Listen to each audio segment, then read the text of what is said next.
না আছো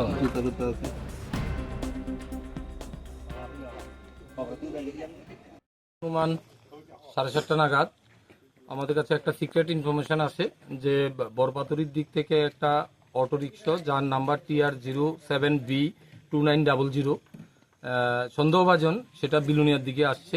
এই খবরটা পাওয়ার পর আমি আমার স্টাফ নিয়ে সাথে সাথেই বনকর থেকে বরপাতুরি রোডে আমি আসি ওই অটোটাকে ডিটেইন করার জন্য বা চেক করার জন্য।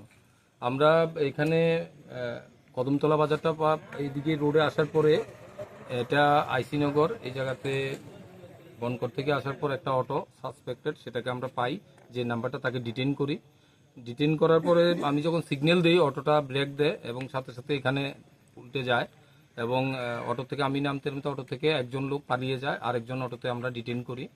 তো এটাকে সার্চ করে দেখতে পাই এই অটোতে একজন লোক ছিল যার নাম রাহুল দাস, বাড়ি তার মনাইপাথর, যাত্রাপুর থানার আন্ডারে।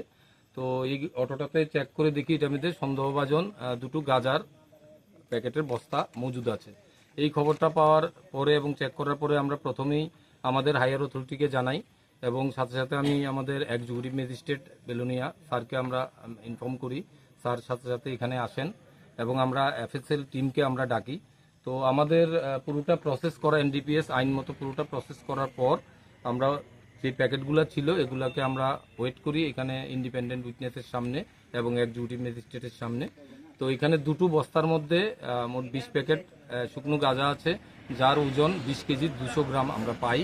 এগুলো আমরা সিজ করেছি পাবলিকের সামনে, সাথে সাথে অটো রিক্সা এবং একটি মোবাইলও পাই, যে যার গাড়ি ছিল তার একটা মোবাইল, এগুলো আমরা সিজ করি এবং রাহুলকে আমরা পজিশন নিয়েছি। একটা এনডিপিএস আমরা কেস নেব আজকে এবং তাকে কোর্টে আগামীকালকে ফরওয়ার্ড করবো।